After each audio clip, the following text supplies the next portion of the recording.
Bueno, muy bien, comenzamos raudamente el programa del día de hoy con un experto en economía, un economista de fuste, un amigo de la cocina de las noticias, gran profesional él, me estoy refiriendo a Ramiro Castiñeira, director de Econométrica. ¿Cómo estás, Ramiro? Placer enorme saludarte, Silvio Sacomani aquí. Buenas tardes a toda la mesa. ¿Cómo estás? ¿Todo bien? Bien, por suerte bien, trabajando. Bien, bueno, me alegro mucho.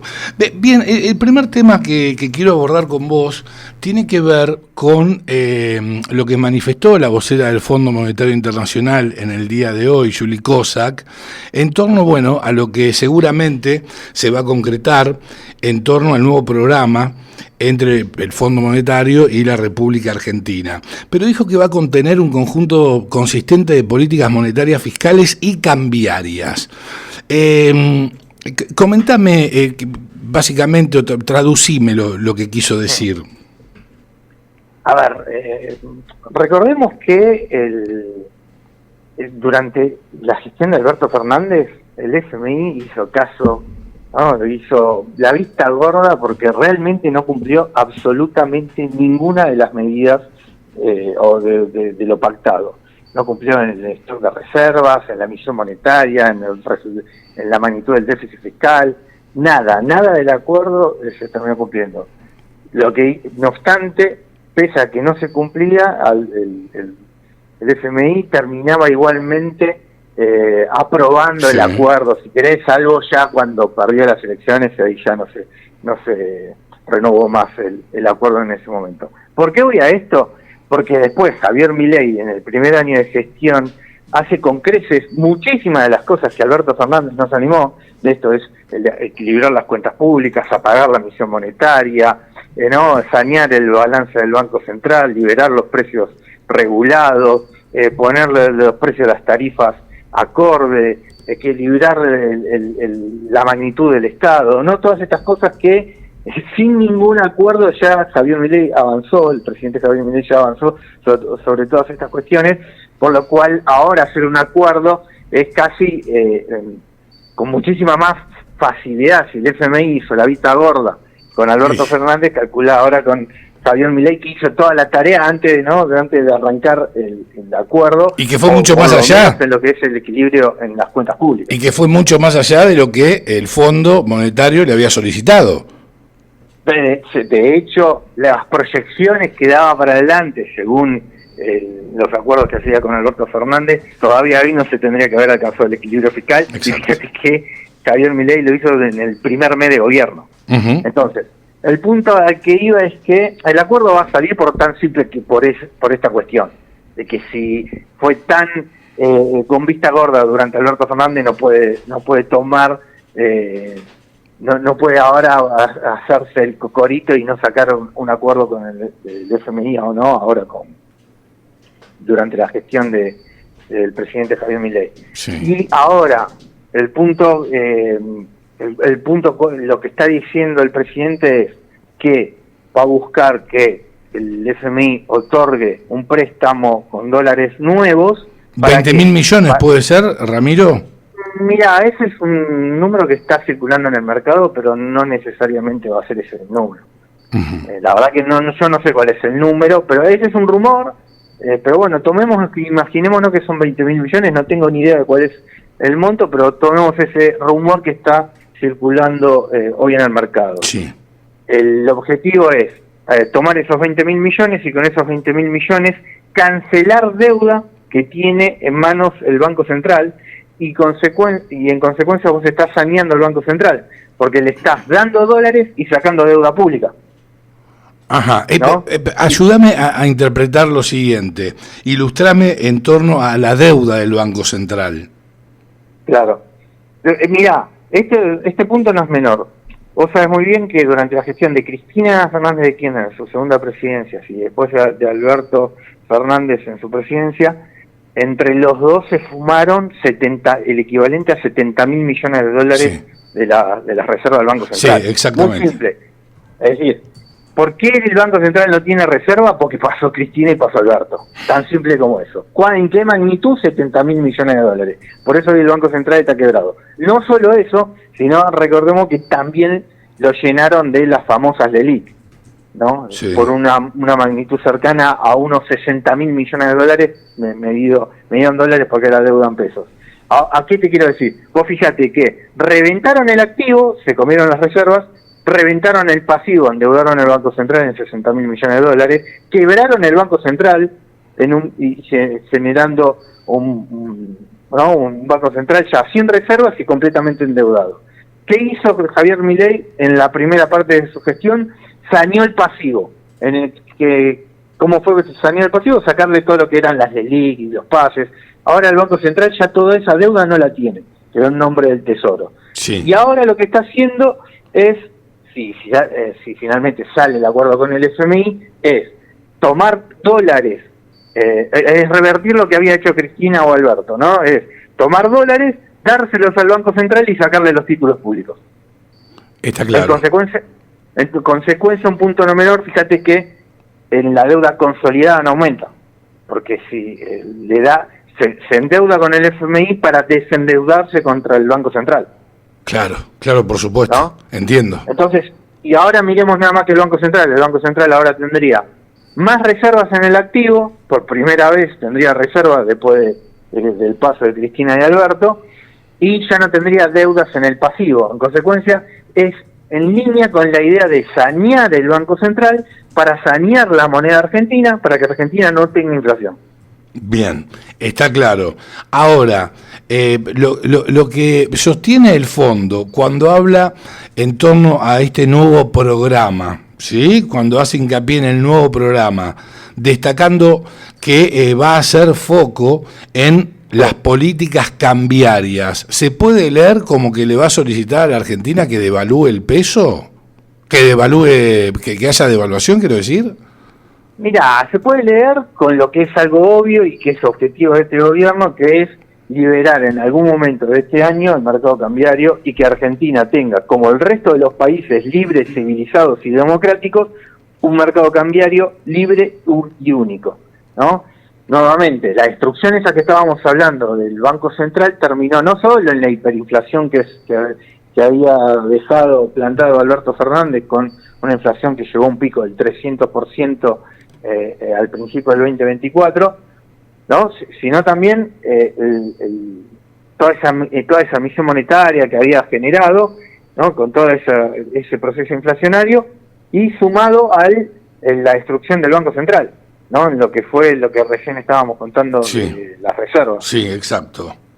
Entonces, bueno, es una vez que se revierte todo eso con el tiempo necesario, con el trabajo que hay el trabajo a toda velocidad que se está haciendo, bueno, el objetivo final es justamente el que ya sabemos: liberar el mercado cambiario y tenerlo como cualquier país libre, democrático y civilizado.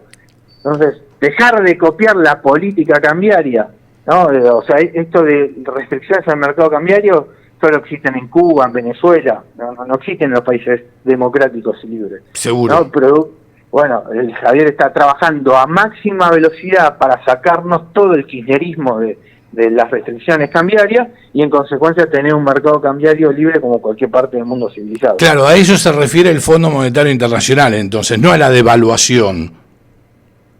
Mirá, obviamente, como vos marcás, refiere a que las reglas del mercado cambiario sea una unificación, claro, y que sea una liberación. Ergo eliminar el Después, cepo. El precio que, claro, lo determina el mercado. Los argentinos tienen que tomar nota de que cuando los precios son políticos, la cosa termina mal. Cuando los precios son políticos, todo termina en desabastecimiento, en pérdida de reserva, aumento de la deuda pública. Los precios tienen que ser de mercado porque reflejan la verdadera situación de la oferta y la demanda.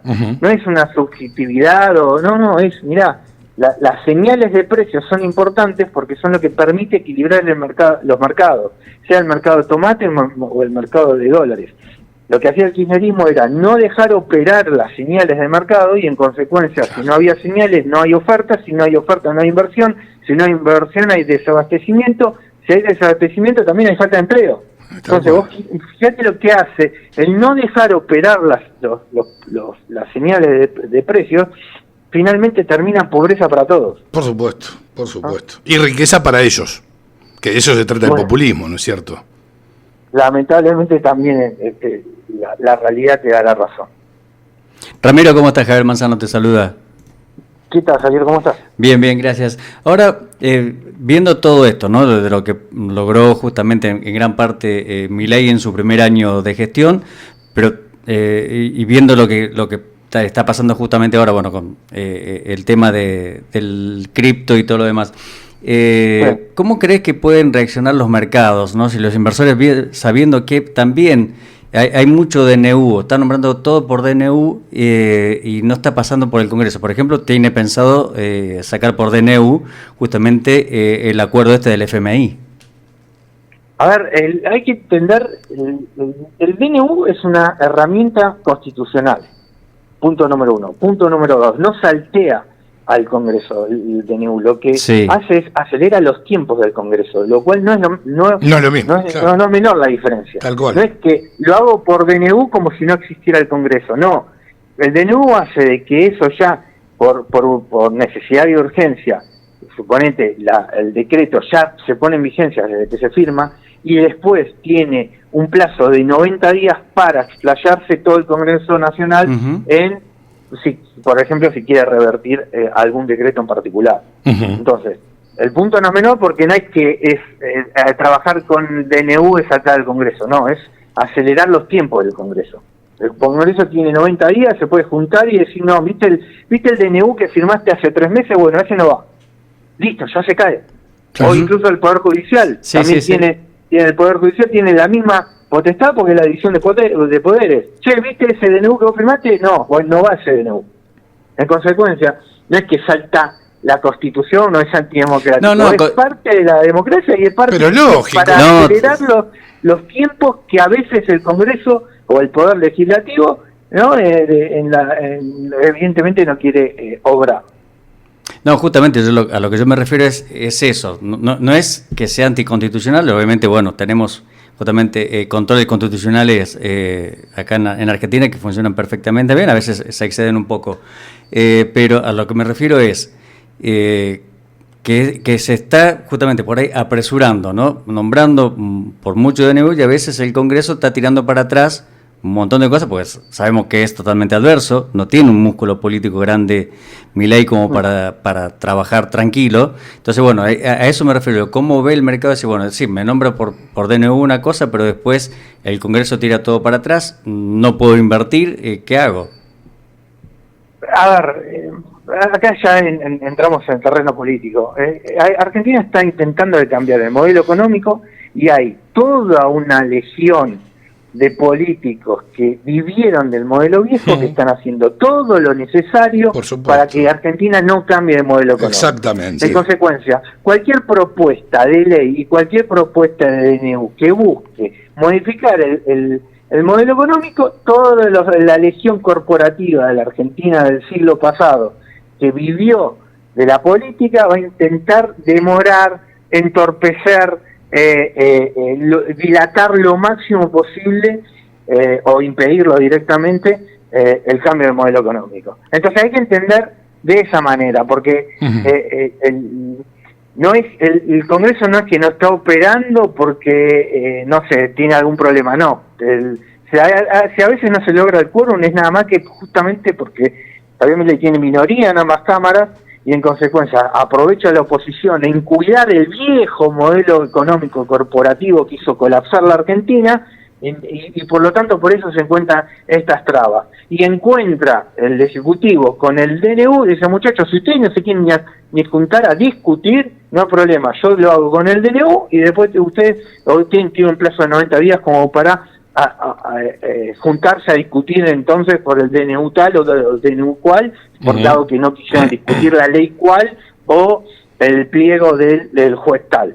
En consecuencia, pero voy al fondo de todo esto. El fondo de todo esto es una Argentina que está cambiando el modelo económico y hay una legión corporativa muy grande con la representación política dentro de las instituciones públicas que está buscando contener, intentar que no cambie el modelo económico que tanto los benefició a unos pocos y tanto empobreció a tantos argentinos. Por supuesto, por supuesto. Bueno, también haciendo hincapié en el tema de la pobreza, tengamos presente que el gobierno de Javier Milei la disminuyó casi en 20 puntos, 18 puntos aproximadamente. Mirá, lo que está marcando no es menor porque Argentina finalmente no solo equilibró las cuentas públicas casi sin impacto en el nivel de actividad, sino tampoco equilibró las cuentas públicas sin impacto en los niveles de pobreza. Siempre te decían, no, si vos haces el equilibrio en las cuentas públicas vas a mandar a un montón de gente a la pobreza. Bueno, se equilibraron las cuentas públicas y gracias a que se equilibró la cuenta pública y está bajando la inflación, están saliendo millones de argentinos de la pobreza. Sí, un 12% para ser más exactos. Recibe Javier Milei por parte del gobierno de Alberto Fernández, Cristina Fernández de Kirchner y Sergio Massa, una Argentina con un 50% de pobres. Hoy la Argentina tiene un 38% de pobres. Son 12 puntos aproximadamente, ¿no es cierto? Resta mucho camino por andar, por supuesto, pero logró disminuir la pobreza en un año y un mes en un 12%, Ramiro. Y en un año donde hizo el ajuste fiscal de 15 puntos del PBI, exacto, lo cual te está demostrando que finalmente cumplió la palabra en esta que decía que el ajuste la va a pagar la casta. Bueno, tan evidente es que salieron de la pobreza, me estabas hablando de más o menos 12 puntos. Sí, ¿no? exacto. En cantidad de argentinos deben ser, no sé, 5 o 6 millones de argentinos. Hay que ver, ¿no? Pero estamos hablando de que una gran cantidad de argentinos salieron de la pobreza en el año que se hizo el ajuste, lo cual te refleja que no pagó la gente el ajuste, sino que lo pagó otras personas que estaban viviendo del Estado directamente. Seguro, obviamente. Ahora, vos fíjate qué interesante, y vuelvo al tema que planteaba Javier, el doctor Manzano, en este caso. Claro, sí, así no nos equivocamos de Javier. La idea del gobierno nacional, ¿sí?, es enviar al Congreso, ¿sí?, este nuevo acuerdo que piensan firmar con el Fondo Monetario Internacional, ¿sí? Uh-huh. Ahora bien, COSAC, insisto, la vocera de este organismo, explicó hoy en la conferencia de prensa, que aunque valoran el apoyo político y social, esta eventual sanción de una ley convalidando los términos de este programa económico es una cuestión pura y exclusivamente que tiene que ver con el derecho interno, que no influye en lo más mínimo en la decisión del organismo. Mira, ahí en las cuestiones, en estas cuestiones tan de lo administrativo del organismo, la verdad que me excede. Lo único que es real es que Argentina es miembro del FMI. Claro. Entonces, si hace un acuerdo con el FMI, dice, no, yo ya soy miembro del FMI. Entonces, ahí hay una discusión que se está dirimiendo, no se me escapa. Lo cual, pero igual acá lo importante es lo que te estaba marcando en la primera parte de la charla, que era el objetivo de Javier Milei de lograr un acuerdo con el FMI que traiga fondos frescos es para sanear el Banco Central y sanear en consecuencia la moneda, y en consecuencia, una vez que tengas una Argentina con una moneda saneada, que es una moneda sin inflación y sin brecha, vos ya puedas liberar el mercado cambiario. Uh-huh. Ese es el objetivo del acuerdo final, o si querés. Porque ya tienen equilibrio las cuentas públicas y ya pagó la maquinita. Usualmente siempre el acuerdo, el primer ítem es, dale, equilibrar las cuentas públicas. Bueno, eso Javier ya lo logró. Claro, lo hizo. Claro, por Después supuesto. El segundo ítem era, ahora pagá la maquinita. Bueno, ya también lo hizo. Uh-huh. Bueno, entonces ahora lo que viene es, hay otros ítems en el medio, como que era, ¿no?, lo que decíamos, liberar los precios en la economía interna, liberar todas las restricciones y cupos en el comercio exterior. Todo eso ya lo hizo. Ahora lo que le queda es terminar de sanear el Banco Central para poder liberar el mercado cambiario, que el propio presidente está diciendo que está buscando un acuerdo con el FMI para sanear más el Banco Central, y la misma palabra del propio presidente está hablando de que en un plazo, durante este año, en algún momento, encontrará el momento adecuado, con su equipo económico y técnico, un momento adecuado durante el 2025 para finalmente la liberación del mercado cambiario. Seguro. O sea, está bastante claro el camino y los objetivos que quiere. Uh-huh. Ahora todavía existen, porque hay que tener presente, y lo hemos dialogado con vos en cada una de las oportunidades que tuvimos de llevar adelante una entrevista contigo. El tema es el siguiente: ya se viene desregulando, ¿sí? Infinidad de ítems que tienen que ver con el cepo. Infinidad de regulaciones hubo, ¿sí? Ahora, ¿vos tenés presente cuáles son las más relevantes que todavía el gobierno necesita eliminar para, de una buena vez por todas, a su vez, erradicar el cepo? Mira,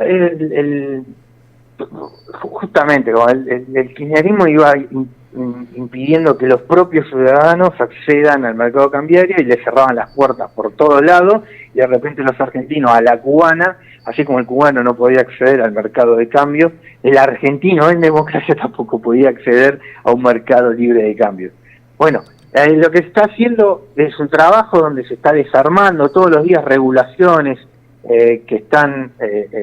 ¿no? que buscaban impedir ese paso, o sea, claro, se están habilitando. Quizás la más importante era el de las importaciones, porque vos para importar lo que vos quieras para tu empresa, para tu consumo, para tu bienestar personal, tenías la situación de que primero le tenías que pedir autorización al Ministerio de Industria, y después, si el Ministerio de Industria te daba esa autorización, necesitabas la autorización del Banco Central para poder acceder al mercado cambiario. Es decir, doble llave tenía eso. Y una de las llaves la tenía Tombolini, digo.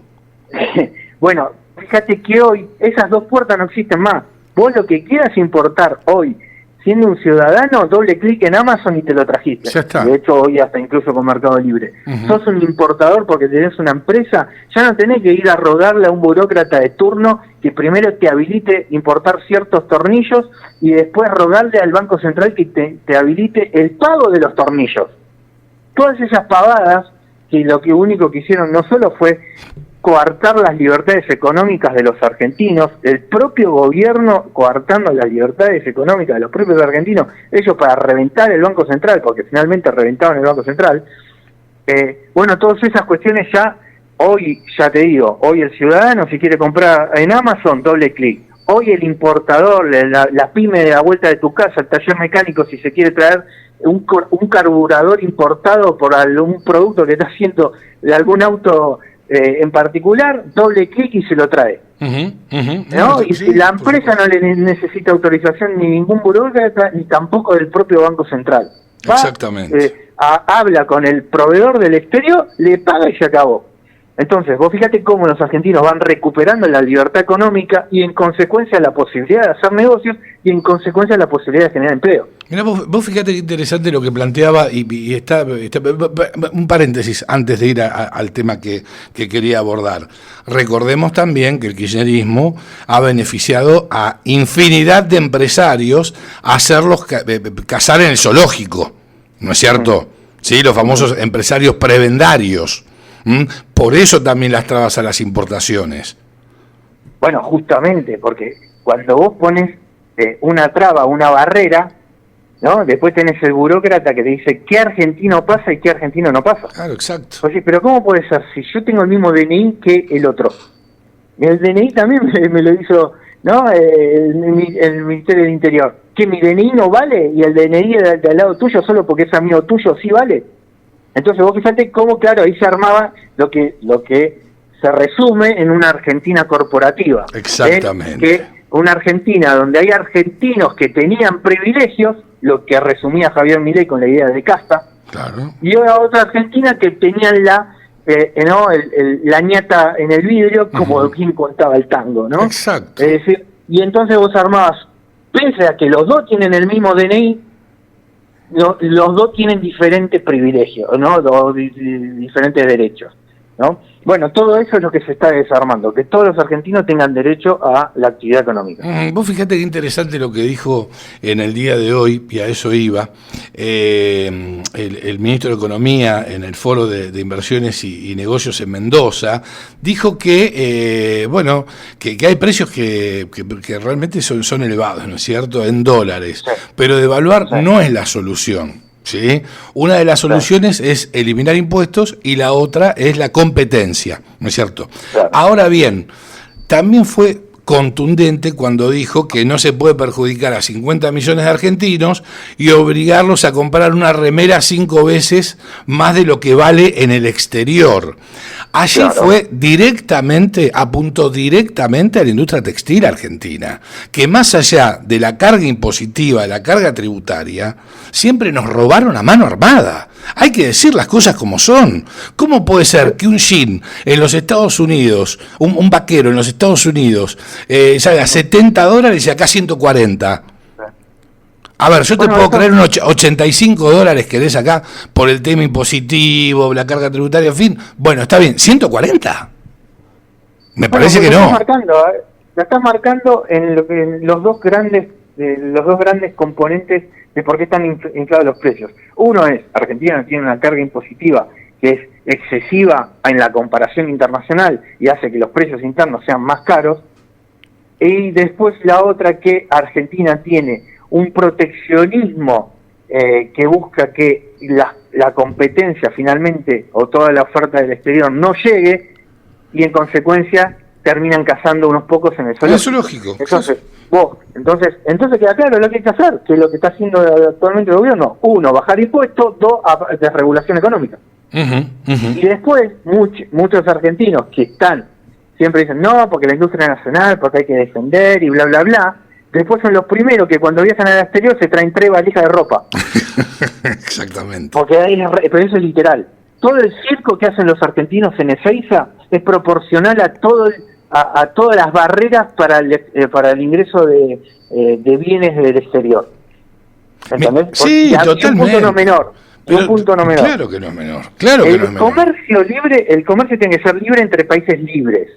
O sea, Argentina no le tiene que tener miedo al libre comercio con todo Occidente y con todos los países libres de Occidente, con todos los que tienen una democracia que funciona, y en consecuencia vos podés hacer un acuerdo entre países libres avalado por los congresos de ambos países. Exactamente. Ahora, lo que no tienes que hacer es un acuerdo de libre comercio con países que no tienen libertad que no son libres. Claro. Entre ellos, por ejemplo, Rusia, entre ellos, por ejemplo, Cuba, Venezuela o China.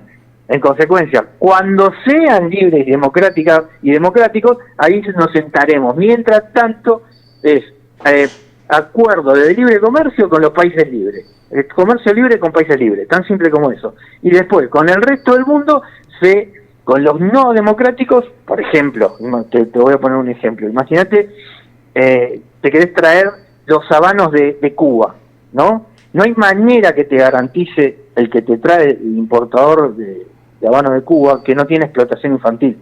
Entonces, fíjate que no es una cuestión nada más que meramente económica, sino que es, dado que no podés asegurarte de que vos no estás directamente siendo parte de la cadena de la explotación infantil. En consecuencia, los países libres y democráticos como Europa, como Estados Unidos, te pueden garantizar, posiblemente sea un poquito más caro el habano, porque justamente lo hacen todos adultos.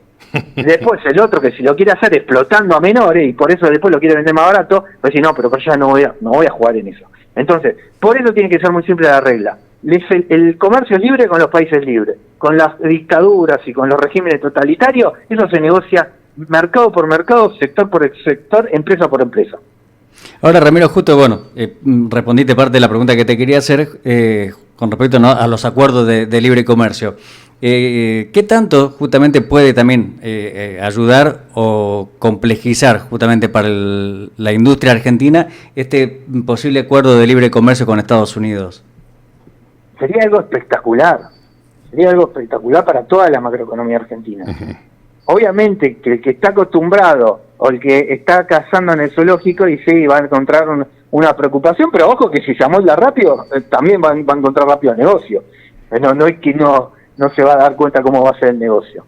No, fue bastante astuto para ser el único que caza en el zoológico, y posiblemente logre ser bastante astuto para cuando cambie las reglas de juego también se acomode. Voy al punto de que si finalmente los argentinos compramos algo, porque es efectivamente, Argentina tiene competitividad en la agroindustria después puede importar, y lo que importa, si le es más barato importar lo que producir, lo que le importe, porque lo que te genera es un ahorro, que con ese ahorro vas a seguir importando y en consecuencia aumentando tu bienestar, o produciendo en el mercado interno, el que sea más barato, independientemente de que sea más barato. En consecuencia, el libre comercio va a permitir aumentar la oferta de bienes, y si se aumenta la oferta de bienes, aumenta el empleo.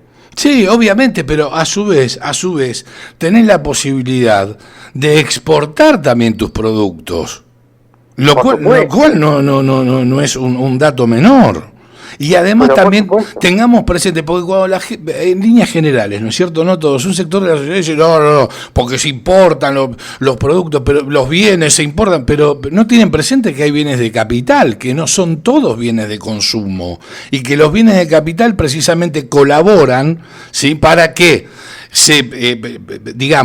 los bienes en líneas generales se transforman en bienes de consumo, ya sea para el mercado interno o para el mercado externo. Vos importás tornillos para darle la terminación, por ejemplo, a un tractor, y después lo exportás. Pues porque finalmente, como bien lo estás marcando, cada mercado tiene sus particularidades, y siempre la producción final siempre va a ser más eficiente si está al lado del mercado donde lo quiere cubrir. O sea, por ejemplo, en la ropa, ¿no? Vos podés decir, no, pero es más barata importarla, sí, pero a veces no necesariamente sabe captar lo que quiere el argentino como ropa. Exacto. Sí. En consecuencia voy al punto de que, y después obviamente la logística es mucho más barata. Entonces me traigo la máquina, me traigo los insumos, acorto un montón la logística porque estoy directamente produciendo en el centro de consumo. Y entonces, por eso el mundo libre tiene un montón de fábricas y un montón de comercio, y el desempleo un 4%, simple. Mientras más grande es la economía, mientras más libre es la economía, fíjate que colapsa la tasa de desempleo. En Estados Unidos, en Japón, ¿no? Que son millones de habitantes, y no obstante la tasa de desempleo es 4%. Y la Argentina, cerrada y corporativa, si la limpias de empleo público y los planes sociales, el desempleo llega al 25%. Lo cual está mostrando que finalmente esta Argentina cerrada, lo que estábamos sacando de conclusión, finalmente falta trabajo, todos se meten por la ventana al Estado o terminan pidiendo, sea como empleo público o como planes sociales, bueno, pero justamente por la falta de trabajo, y es justamente la falta de trabajo justamente porque cierran la economía. Entonces, bueno, cuando se entienden todas estas cuestiones, bueno, a ver, Argentina tiene que caminar nada más que por pasto pisado, todas estas cuestiones ya se discutieron, si querés, a nivel emergente en los 90. Cualquier emergente sabe todo esto desde los 90, pero el kirchnerismo en particular, lo que buscó, el kirchnerismo es un partido político que solo sobrevive en economía cerrada, porque se pasan repartiendo privilegios. Pero no sobreviviría el kirchnerismo en una economía abierta, porque no saben que si no tienen la coerción de sacarle a un argentino para darle a otro, ¿no? Es que reventar el Banco Central. Es el business de ellos. Y bueno, es el core de ellos. Ojo, hay una demanda política por eso también, ¿no? Hay muchos argentinos que lamentablemente le creen el discurso de que ese es el camino para sacarlo de la pobreza. O sea, no es que lamentablemente, bueno, creo que más de uno ya se dio cuenta que es todo un buzón. De hecho, los países emergentes se dieron cuenta que todo ese circo es un gran buzón, más o menos con la caída del muro de Berlín.